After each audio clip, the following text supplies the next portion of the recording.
Halfway through what is often hailed as one of the greatest novels of the 20th century, you may find yourself feeling perplexed. The narrating characters offer contradictory versions of the same story, leaving you uncertain about who, what, or when they are referring to. Seemingly insignificant details provoke intense emotional reactions that you struggle to comprehend. Moreover, the prose is filled with complex sentences and extravagant imagery.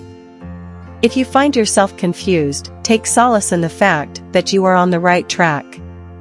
William Faulkner, one of America's most remarkable and enigmatic writers, intentionally employed confusion as a literary tool to delve into the enigmatic aspects of the human mind and explore critical issues of personal, racial, and regional identity.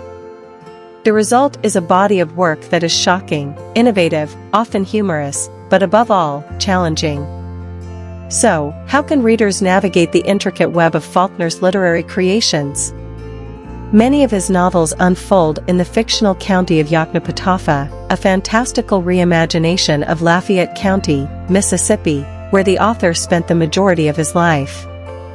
Born in 1897, Faulkner grew up immersed in oral storytelling traditions, encompassing folklore, family histories, and local legends of Civil War heroism.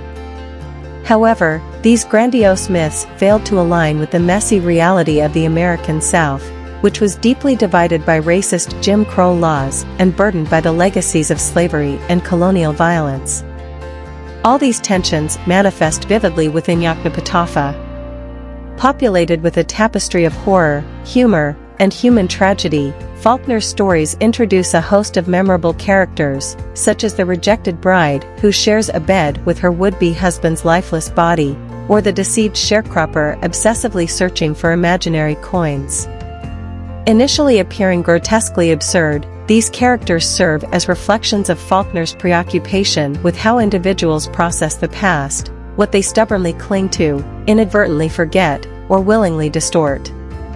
Much of Faulkner's fiction is narrated from multiple perspectives, offering the reader various versions of the events unfolding. For instance, in The Sound and the Fury, the narratives of Benji, Quentin, and Jason Compson, three brothers haunted by memories of their sister Caddy, intertwine.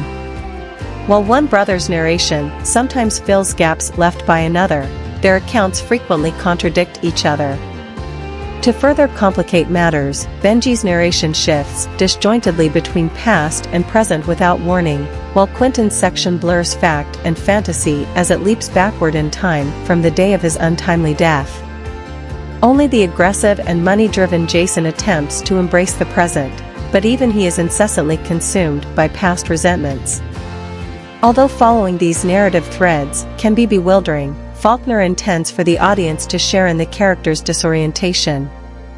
This narrative approach grants readers first-hand insight into the Compson's biases and blind spots.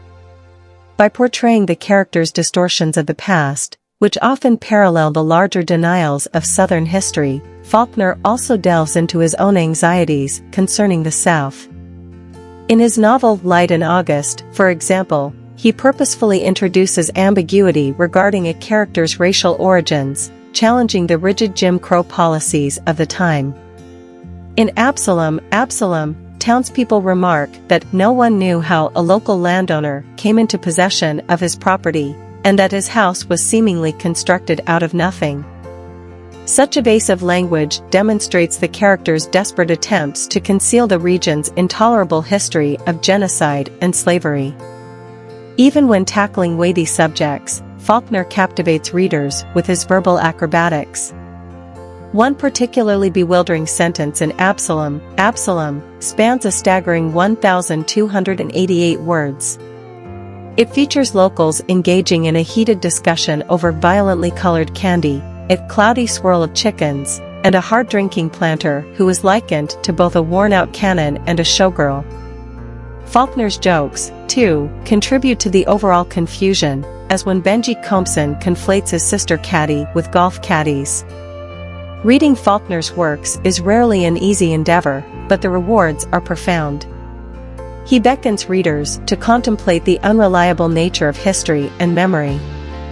By embracing confusion and acknowledging the limitations of our perception, Faulkner guides us towards discovering hidden meanings within the cacophony of sound and fury that envelopes us.